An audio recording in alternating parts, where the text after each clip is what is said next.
See, whatever you're doing, however you spend your time, that tells you who you are. So think about what it is you like to create in your life experience. Once I look at how you commit your time, once I do an evaluation on how you spend your time, I can tell you exactly what you're committed to. People that say they have dreams or want to open a business or want to do something differently than what they're now doing, they don't like their jobs, they're unhappy, they're unfulfilled. People who say they want to improve their income level, look at how they spend their time. How they spend their time, the commitment of their time, how they use that will really tell the truth.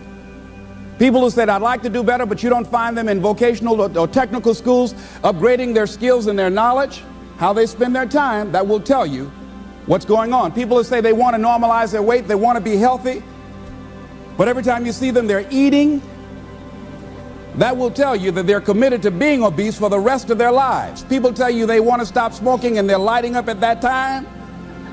Folks that say, I want to stop drinking, and every time you're in their face, they're reeking with alcohol, that will tell you what's going on. Don't have to listen to what they say, just watch what they do. Commitment shows up in your life in what you do.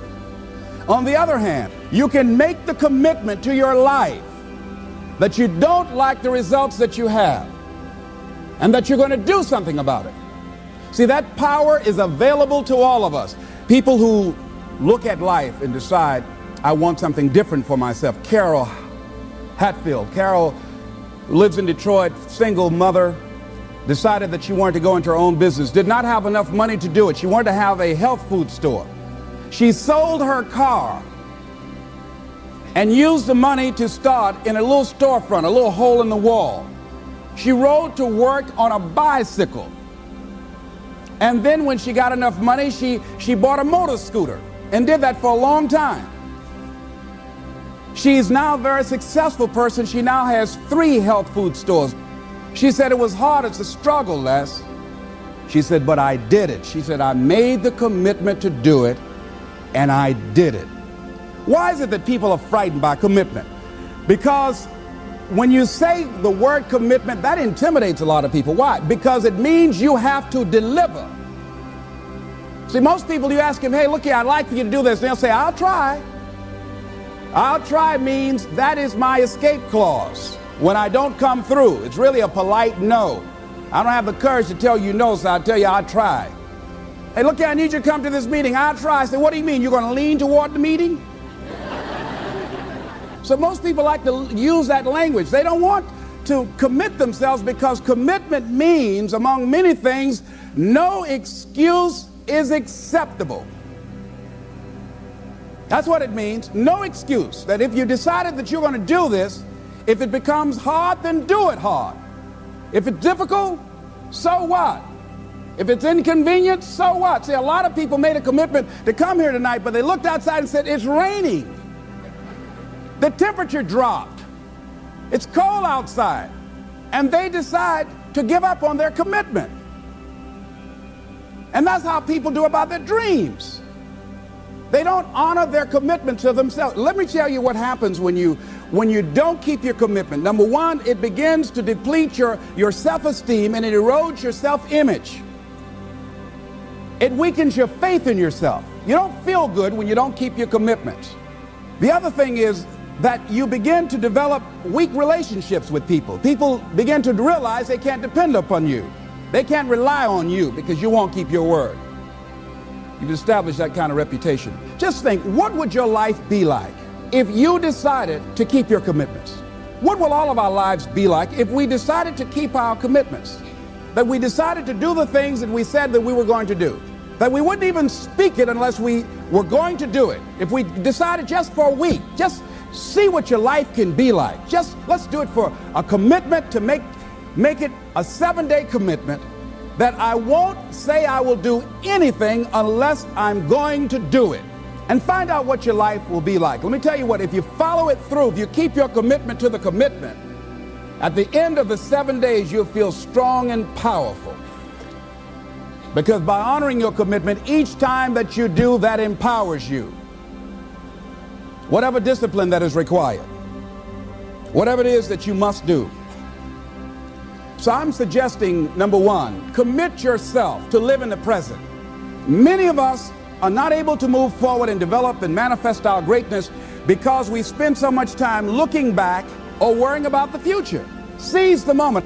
See, you cannot go into the future and manifest your greatness when you have various things in your life that's blocking you. Let's look at how we can begin to keep our commitments. Remembering what Dr. Robert Anthony said about results. When you keep your commitments, you're able to produce some different kinds of results in your life. So how can we keep our commitments? And do we keep all commitments? No, we don't. You will not be at 100%. However, you will have a greater percentage rate of maintaining your commitments to yourself, whatever those things might be. If it's going into business, if it's changing a habit that you know that works against you, if it's overcoming self-destructive behavior, if it's retraining your thinking, if it's reinventing yourself, if it's trying to begin to design your relationship differently, all of us have the possibility, by focusing and really harnessing our attention and concentrating on it, we really have available to us the power to honor our commitments in those particular areas. So number one, make it priority. So if you want to honor your commitment, whatever you decide that you're going to do, make sure you make it important. Make sure it is priority. Keep it before you. The other thing is, whatever that you want to do, whatever you want to begin to create and beginning to manifest your greatness and strengthening your level of commitment, and it's really exercising your will, find something that you want to do on your goal, one action step, but make sure it stretches you, that it challenges you, but it's doable, that you can do it. When I decided to begin to manage my money differently, and I started saving 5% of my money, then I increased it to 10%. Then to 15%. So now I have disciplined myself to live off 75% of my income. I took discipline to do that, but I started watching how I was spending my money. I started keeping a log and following myself. So you want to begin to find something that is manageable, that you know that you can do. The next thing in beginning to keep your commitments to yourself, have some friends that will hold you accountable, that won't let you off the hook, that won't tolerate anything less than the best from you. People that will support you in this new way of being, in this new state of consciousness.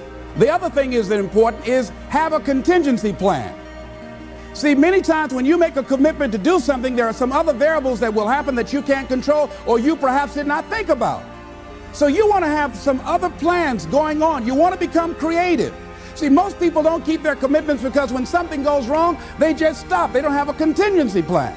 So they don't know what to do next. Start being creative. If you challenge yourself, many times we say, I don't know what to do. And I always ask myself, but if you did know what to do, Les, what will it be? That activates another part of my mind. I start thinking about the possibilities and just experimenting.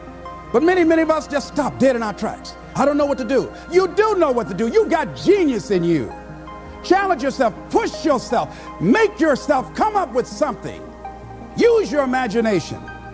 And what you will find is that you know more than you realize that you know. That you're more creative and more resourceful than you realize that you are. And as you do that, the more you do it, the easier it will become. At first, it's going to be a struggle. And after you get into a certain level of consciousness, you will ask yourself, how is it that I didn't see this before? At the level that I'm managing my business now, they say consciousness is what we are. I literally look at myself and say, how is it that I didn't do this before? Why is it that I couldn't see this before? And the reason that I didn't see it before, because I didn't challenge myself. I didn't put myself out here.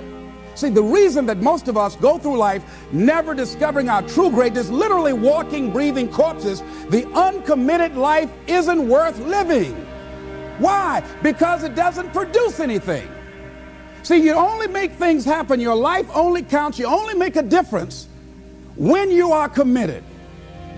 When you make a commitment with your life. That's the people that make a commitment with their lives. The people that make a commitment to their customers. The people that make a commitment to their families, to their relationships, are the people that make the greatest impact in life.